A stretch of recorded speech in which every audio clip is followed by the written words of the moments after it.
আসসালামু আলাইকুম রহমতুল্লাহি ওয়া বারাকাতুহু। সম্মানিত দর্শক, সারা বাংলাদেশ এখন তোলপাড়। জামাতের একজন বয়স্ক সংসদ সদস্য, জামাত দলীয়, তিনি 17-18 বছর বয়সী একজন কিশোরীর সঙ্গে ব্যক্তিগত সম্পর্ক। তিনি বলছেন তার স্ত্রী অথবা তার প্রেয়সী, হোয়াট এভার মেবি, তার সঙ্গে তার একান্ত কিছু মুহূর্ত যে কোনো একটি হোটেলে। এটি এখন রীতিমতো ভাইরাল সারা বাংলাদেশে। নানা জনের নানা রকম প্রশ্ন করছেন।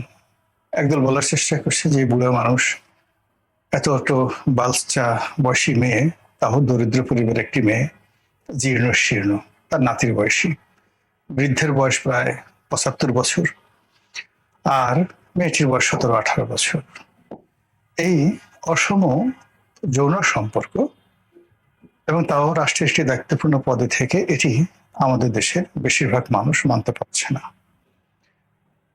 এক শ্রেণীর মানুষ আসছে যারা এই জিনিসগুলো খুব মজা লুটছে। এই ধরনের আদির অসত্য গল্প বলতে শুনতে তাদের খুব ভালো লাগে। আবার অনেকে এটা রাজনীতির ফায়দা নেওয়ার চেষ্টা করছেন, বলার চেষ্টা করছেন যে জামাত আসলে দলটাই খারাপ। এই দলের যারা লোকজন, যাদের ধর্মের নামে রাজনীতি করার যে অভিযোগ তাদের বিরুদ্ধে, এবং বিশেষ করে 71-এ যে সকল কুকর্ম, এই দলটির বিরুদ্ধে যে সকল কুকর্মের অভিযোগ রয়েছে, এবং সাম্প্রতিক সময় এই দলের অনেকগুলো ডিস্টার্বিং এলিমেন্ট, যাদেরকে দেখলে জাতির বেশিরভাগ লোক মনে করে এরা জাতির শ্রেষ্ঠ বেয়াদব। এদের মতো বেয়াদব, এদের মতো অথর্ব, এদের মতো গণ্ড মূর্খ অন্য কোনো রাজনৈতিক দলে নেই। তো এইরকম লোকজন এই জুলাই আগস্ট বিপ্লবের পরে জামাতের A team, B team, C টিমের সদস্য রূপে এখন আমাদের এই সমাজে জামাতের রাজনীতি নিয়ে এতটা বিরক্তি উৎপাদন করেছে।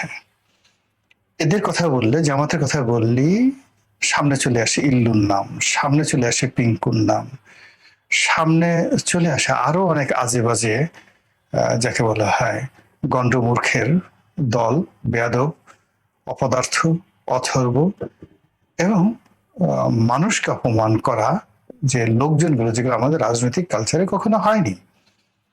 আমাদের এই সমাজে রাজনৈতিক বিরোধ, মারামারি, কাটাকাটি সবকিছু হয়েছে, কিন্তু তারপরেও কতগুলো জায়গা আমরা পবিত্রতা রক্ষা করেছি।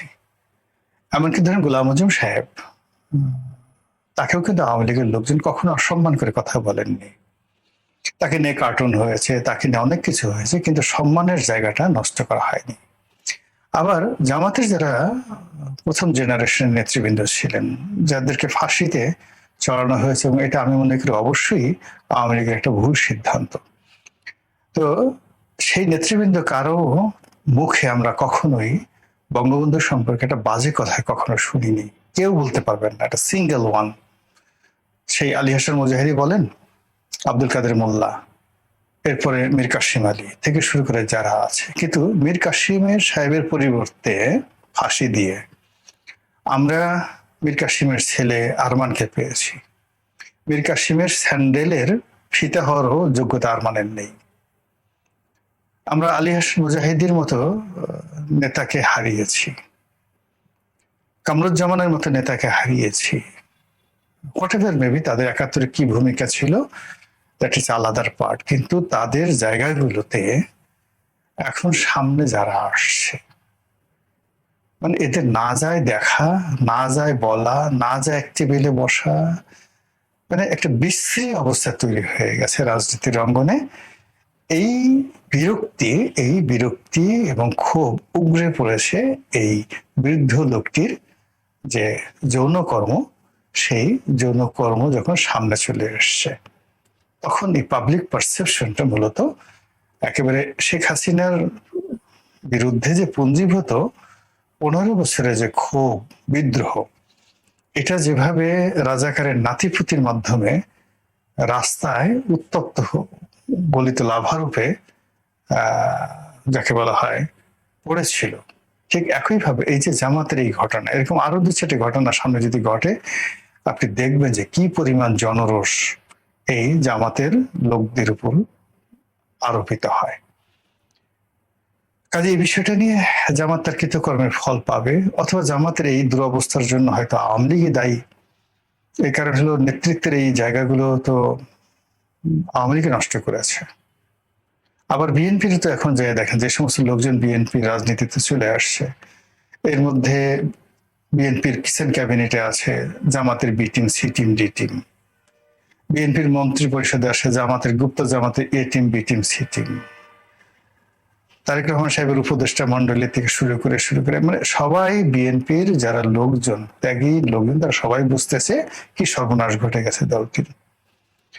যারা এই দলটিকে নেতৃত্ব দিতে পারতেন সেই গ্রুপকে প্রথম দফায় 111 শেষ করে দিয়েছে, আর দ্বিতীয় দফাতে তিলে তিলে এদেরকে শেষ করে দিয়েছে আওয়ামী লীগ।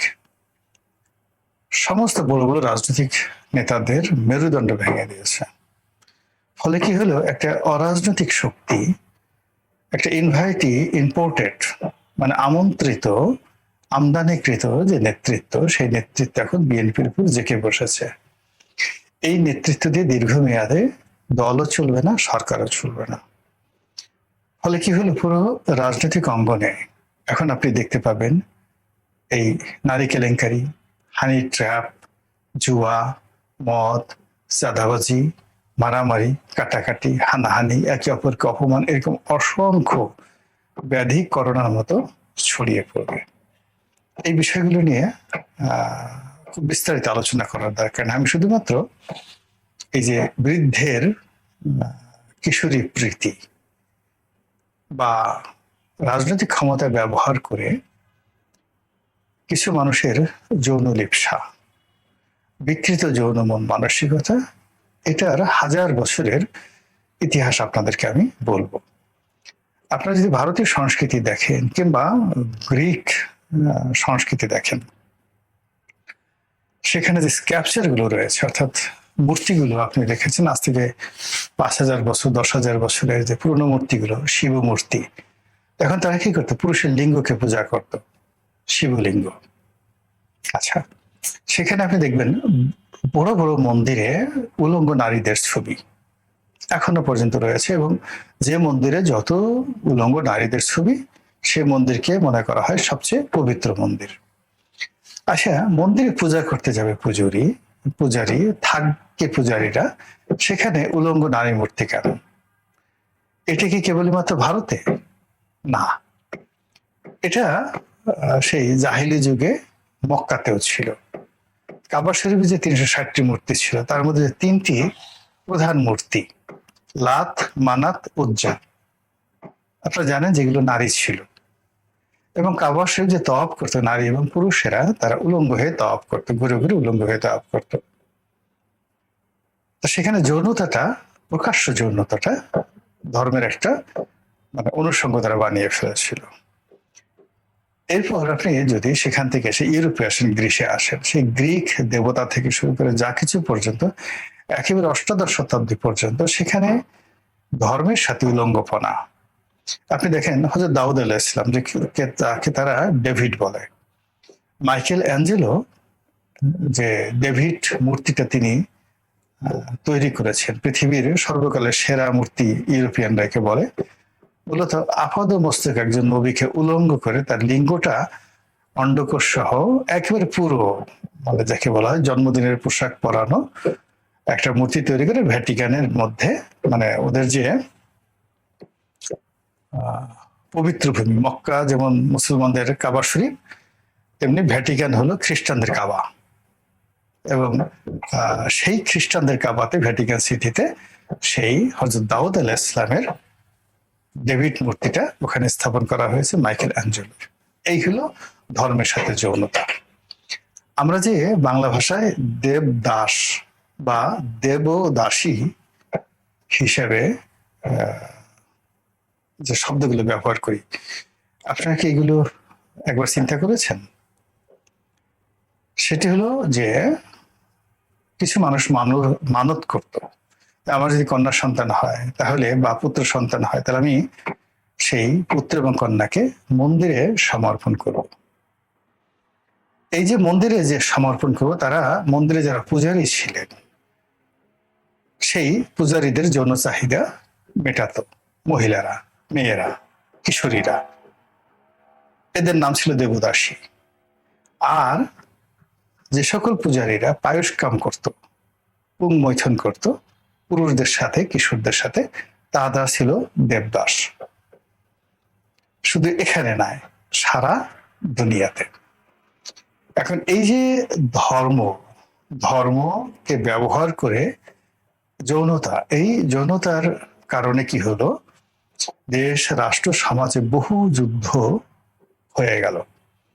তার প্রেক্ষিতে মধ্যযুগের পরে এসে ইউরোপে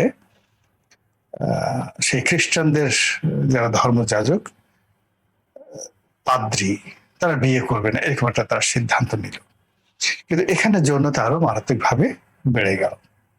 যে সমস্ত মেয়েরা বিয়ে করবে না, যে সমস্ত পুরুষেরা বিয়ে করবে না, কিন্তু ধর্মযাজক নান হিসেবে কাজ করছে, তাদের মধ্যে এই যৌনতা আরো বহুল অংশে মানে বিস্তার লাভ করলো, এবং সেটা এখনো পর্যন্ত চালু রয়েছে, টিল নাও। তো সেই দিক থেকে যারা পীর সাজেন, মাশায়েখ সাজেন, ধর্মীয় নেতা সাজেন, হিন্দু হোক, মুসলমান হোক, বৌদ্ধ হোক, খ্রিস্টান হোক, প্রায় সবারই একটা অন্ধকার যৌন জীবন রয়েছে। সেটা ভগবান রজনীশ বলেন কিংবা অন্য, এই বিষয়গুলোতে আরো সুন্দরভাবে পড়তে চান আপনি সেই দিল্লি বইটি পড়তে পারেন। দিল্লি, খুশবন্ত সিং এর দিল্লি বইটি চমৎকার একটা বই। এটার বাংলা অনুবাদ ইংরেজি পড়তে পারলে ভালো, না হলে এটার অনেক সুন্দর বাংলা অনুবাদ করেছেন আমাদেরই একজন সতীর্থ, মানে সাংবাদিক, বিখ্যাত সাংবাদিক জনাব মঞ্জু ভাই, আনোয়ার হোসেন মঞ্জু। তো সেই বইটা আপনারা পড়ে নিতে পারেন। তাহলে আপনি বুঝতে পারবেন যে যৌনতাটা কিভাবে রাজনীতিতে, অর্থনীতিতে আসছে। তো বিদেশি রাজাদেরকে রাজনীতিতে সেই উপহার দেওয়ার জন্য, রাষ্ট্রদূতদের উপহার দেওয়ার জন্য হেরেমের মধ্যে শত শত নারীকে সেই ধরে নিয়ে আনা হতো অভিজাত পরিবার থেকে, তাদেরকে লালন পালন করা হতো এবং তাদের ভার্জিনিটি রক্ষা করা হতো। ভার্জিনিটি রক্ষা করা হতো যেন একটা কিশোরী মেয়ে বা যুবতী মেয়ে তার জীবনের প্রথম যে সতীত্বটা সে একটা রাজার কাছে বিসর্জন দিতে পারে।